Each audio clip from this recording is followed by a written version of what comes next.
All right. Hey, everyone. Thanks so much for joining Office Hours today. If this is your first time to Ambition Office Hours, what we're going to do today is share some Ambition best practices, industry trends, insights, and answer any of your questions.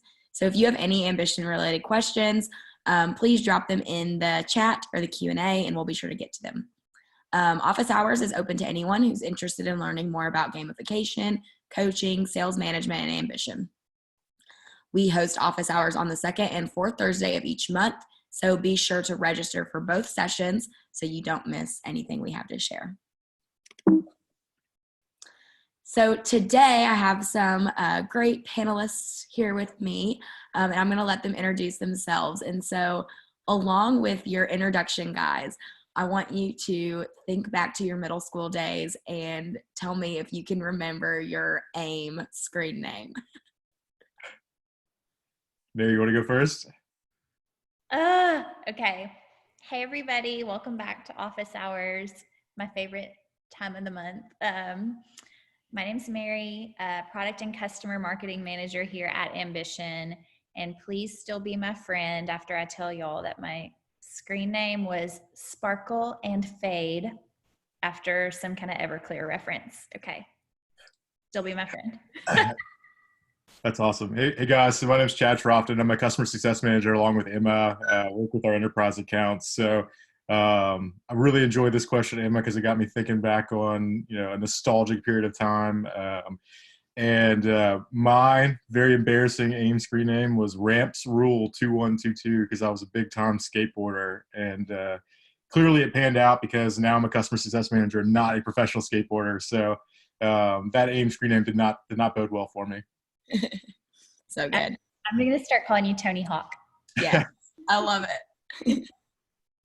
I'm Emma Hamilton. I'm also a customer success manager here at Ambition. And my AIM screen name was Dilemma Emma 7. My mom helped me think of it. That one's really good. You should keep that. Pretty fun. All right, guys.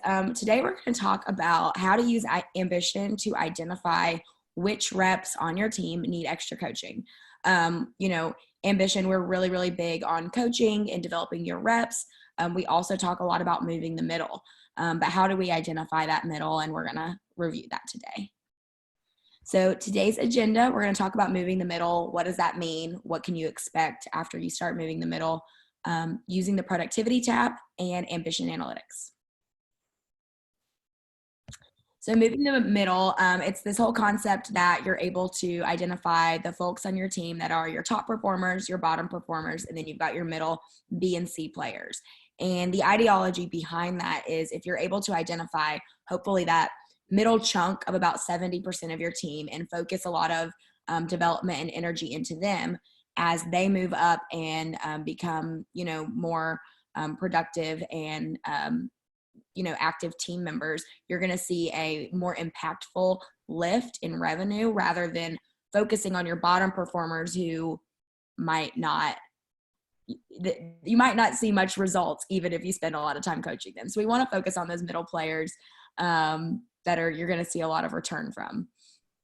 And I know Mary has a lot of really good insights. I think she's going to be sharing some more about moving the middle. We've got a lot of really, really great resources and stuff that really dive in on this topic.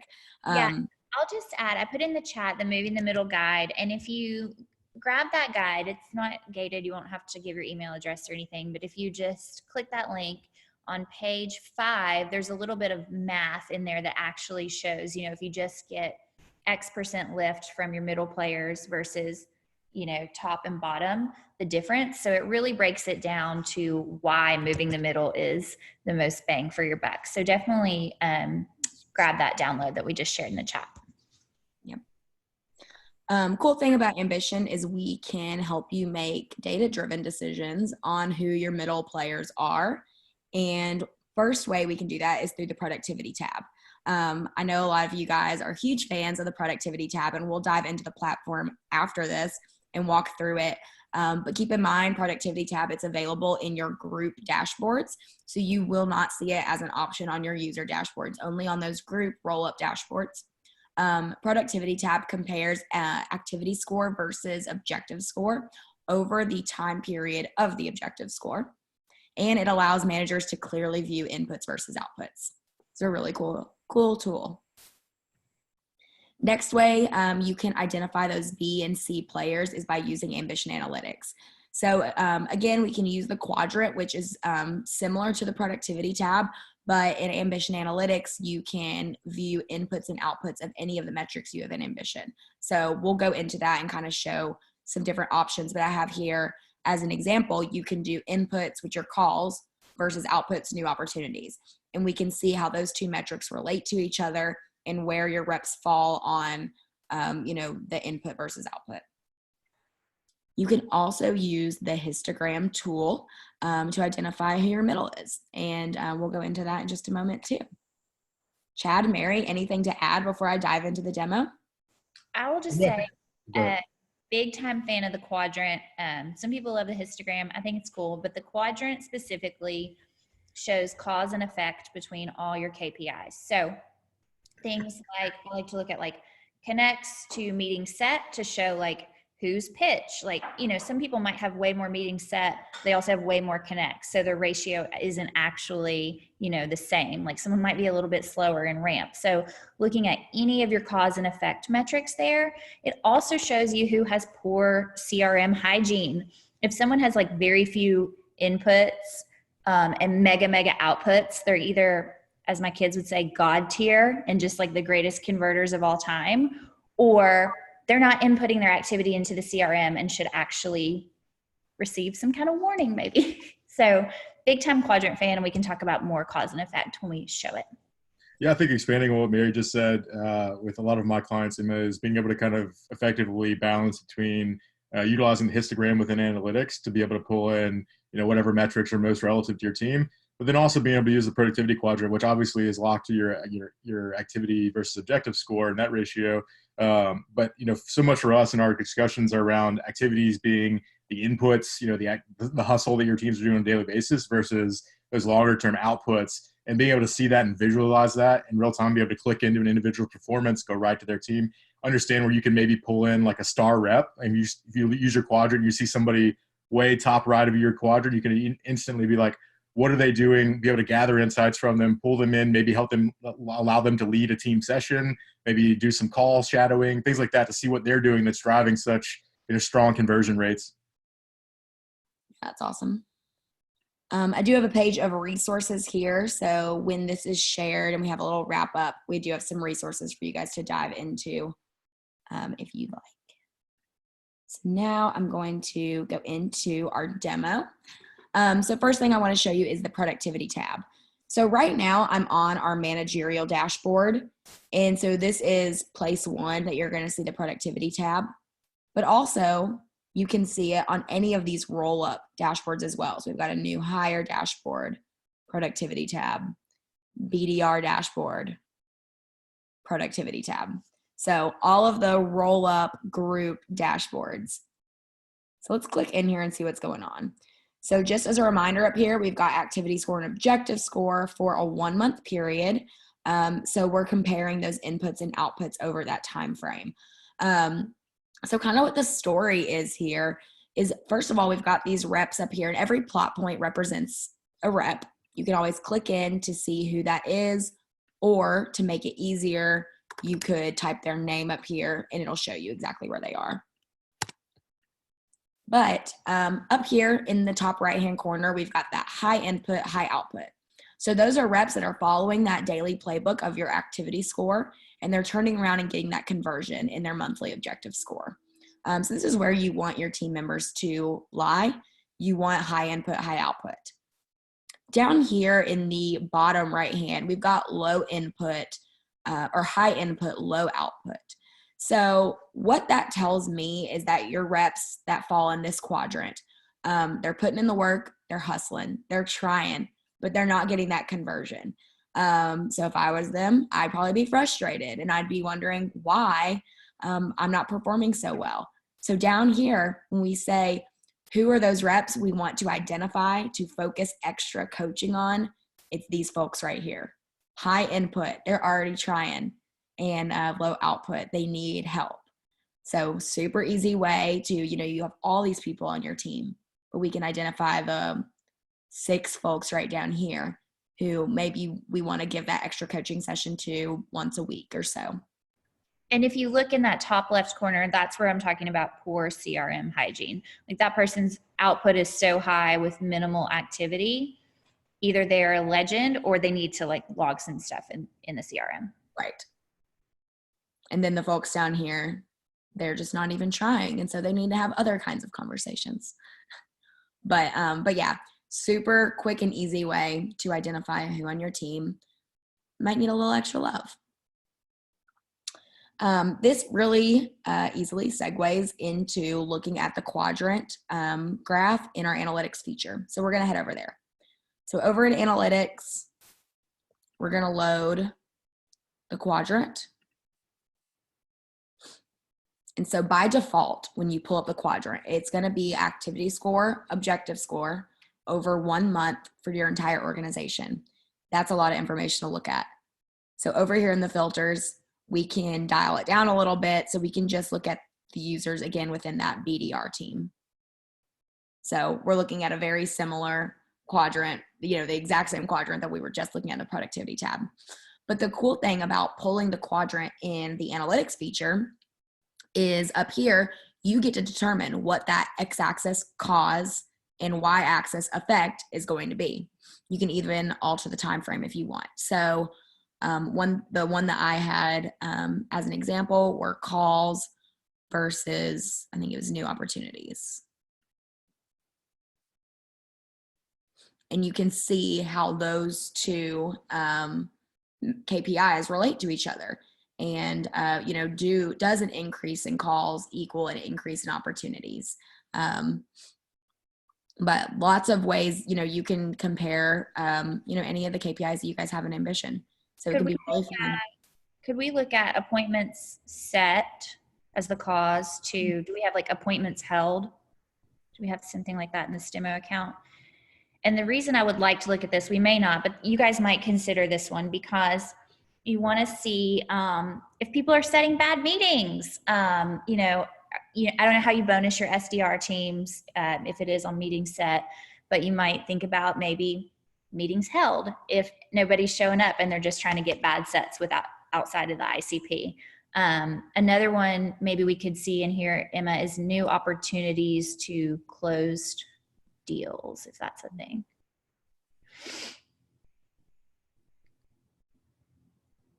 Yeah, there we go. Let's change because BDRs aren't going to close the deals. Yeah. Those folks.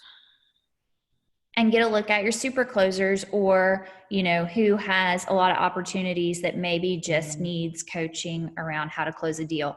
And believe it or not, we have a sales survey that says, believe it or not, you're going to believe it. People want help closing deals. They don't know how to be closers. So I can send the sales survey around too. We had a friend that just put in the chat that my links aren't clickable. So I'm going to include them in the email after this so you guys have them. But look at things like appointments set to appointments held to see who's setting bad meetings in the quadrant. Look at opportunities to closed opportunities to see, someone might not have closed the most deals this month. And so they're not showing in your leaderboard, right? But they also might not have had as many opportunities. If you guys do a buddy system with your SDR and like they just didn't get that many sets, but they closed a vast percentage of them, you should know that versus someone who has way more opportunities and maybe only closed a smaller percentage, but they're showing up on the leaderboard, as the highest closed deal person. Look at these efficiency metrics because some people haven't had as many opportunities. And so this conversion rate here in the quadrant is really going to show you who's the most efficient outside the leaderboard. It's just different. The leaderboard's great, but you need to also see who's making the most of what they have. So awesome, Mary. So the next part in analytics that I want to show you that's going to be another helpful tool for identifying that middle is our histogram. So we can just change the mode up here.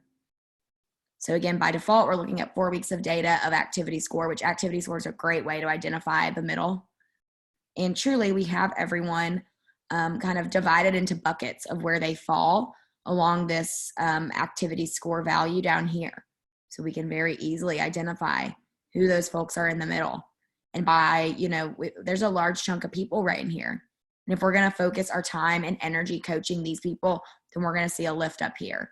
But you can change this to whatever is more relevant to your business. So maybe you want to look at the last 10 weeks of data and it makes more sense to look at objective score, apply filters. We've got that. Maybe you just want to look at won opportunities. We've got that. So, manipulate it however you want. But it makes it really, really easy. And then you can dive into, who those people are by clicking into the columns. Yeah, I have a secret theory here, and it could go way wrong, but I'll just put myself out there. I don't care. Could we look at revenue in the histogram here? And then after that. Okay, so these are all your people driving revenue. You got a couple, sometimes you call them your unicorn reps down there in the super green, then people who are behind. But I want to kind of get a scanned look at revenue, and then I want to try revenue per call, because sometimes what you get a look at here is, someone's driving, they just happen to get one great enterprise or something if you don't divvy them out. But you don't want to forget about the people in the middle who are consistently getting just a good size deal. They might not ever be landing those whales, but just consistently, a good size deal. So instead of something like revenue, you might try revenue per call in some of these things and really break it down to more averages over time. And so that's a cool, much different look.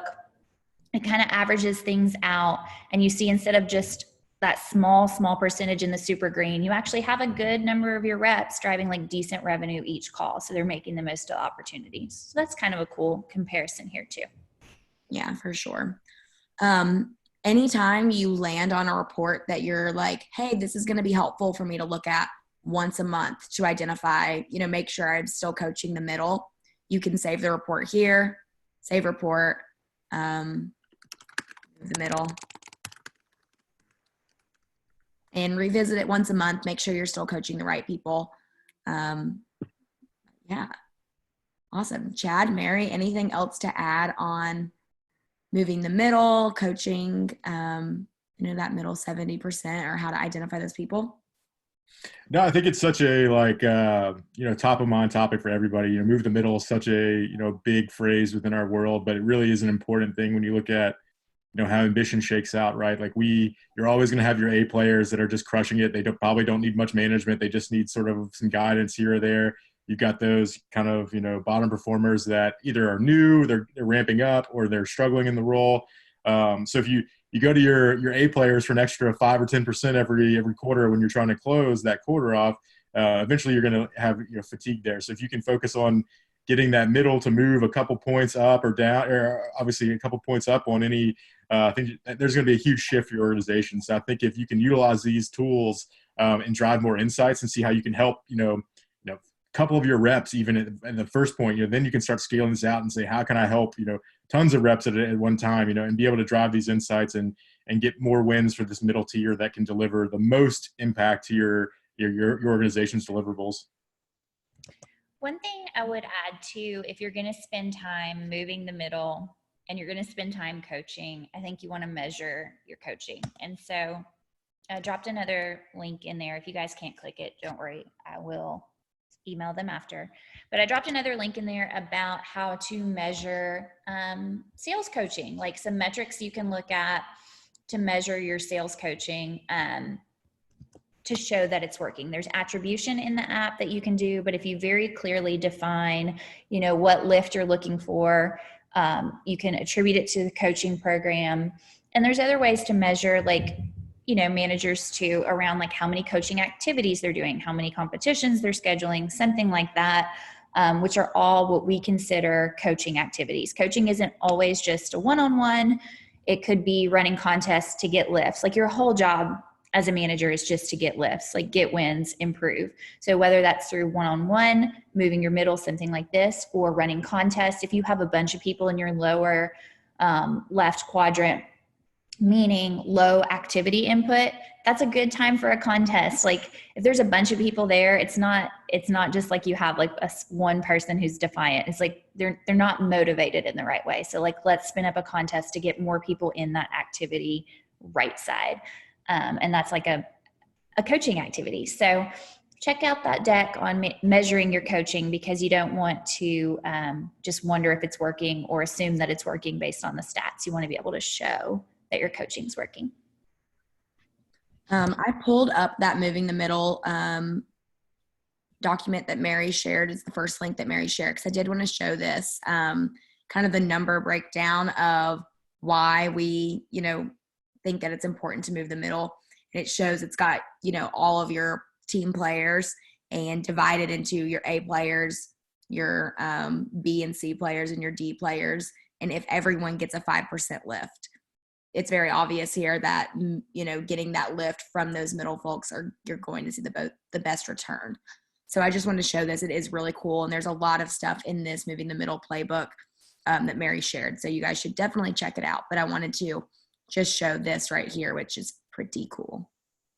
We actually have a lot of people on. Does anyone have any questions that you want to drop in the Q&A or the chat about any of the chart types or the quadrant or efficiency metrics or anything about ambition that we can try to answer for you? If anyone wants to type anything in the chat, we can try to get to that in the last few minutes. We sometimes have a ton of questions and we sometimes get no questions. So feel free to drop anything in while we, go through these last few minutes. I will say someone did ask in the registration about how to improve their activity score. And I didn't dig too far into like the user. I'm going to guess it was maybe like an SDR or someone on the front lines, not a manager. They're having a hard time hitting their activity score. And we do actually have a lot of new content on the blog about ways that you can structure your day or tips and advice. And I'm going to pull a post from one of our customers, Jobber. We actually got to interview their frontline sellers. A lot of times we talk to managers and sales leaders, but I personally am on a new mission where I just want to talk to the sellers. I just want to ask, it's a little bit more tactical, a little bit less fluffy. I'm like, how are you setting meetings? Like no one's taking calls right now in Corona times. We're hearing are they taking meetings for you? For Ambition, we actually are, our talk time is up and our connects are actually up right now. That's not the case. It's for everyone, it's very industry specific, but I thought I'm going to pull this Jobber post for you guys because there were some really smart things about, one guy said, well, since I'm home all the time, I'm taking this time to make evening calls outside of where it's business hours somewhere else. He's like, I'm not doing anything else. I'm on my couch chilling, calling people in different time zones. I thought that one was awesome. So I'm going to send that in the chat in case the person who asked about improving their activity score is on here, because there's a lot of good tips around how people are segmenting their day, how they're making 11 p.m. dials to Australia, and just a few other things. So I did put that in there. It looks like maybe one other question came in. Emma, do you see that one from Kira? Yes. So we've got with reports, I know you can save a filter. However, is it possible to do a recurring without a date, but a general weekly or monthly report? Yeah, for sure. So let's take a look at our spreadsheet. And you can identify what time frame you want to look at. So maybe we want to look at 1 month ending today, 1 week ending today, 2 weeks ending today. We can apply those filters and then save that report. And so it will be saved with the filters 2 weeks ending today. And so anytime you go to visit it, it will be that rolling 2 weeks that you'll be looking at. So you can definitely do that. And we haven't had any other questions come in, but since we do have some people on, maybe we'll just share some surprise news about, maybe y'all have heard, maybe y'all haven't. We have a Zoom integration coming out launching super soon. We actually got picked as a top finalist. Zoom did a competition about like integrations, and so you might have seen some things on our LinkedIn. Go check it out if you haven't. But very soon, coaching integration with Zoom, and then also some updates and new Slack integrations where you can call things like leaderboards and stuff, inside Slack, since people are not really utilizing TVs in their work from home offices. So those are a couple things, sneak peek for you guys on, but no other questions. So I guess maybe we're all done today. Guys. Well, thanks again, everyone, for joining us. Be sure to register for the next office hours in 2 weeks. It'll be great, and we look forward to seeing you guys there. Bye, y'all. Let's go. Bye.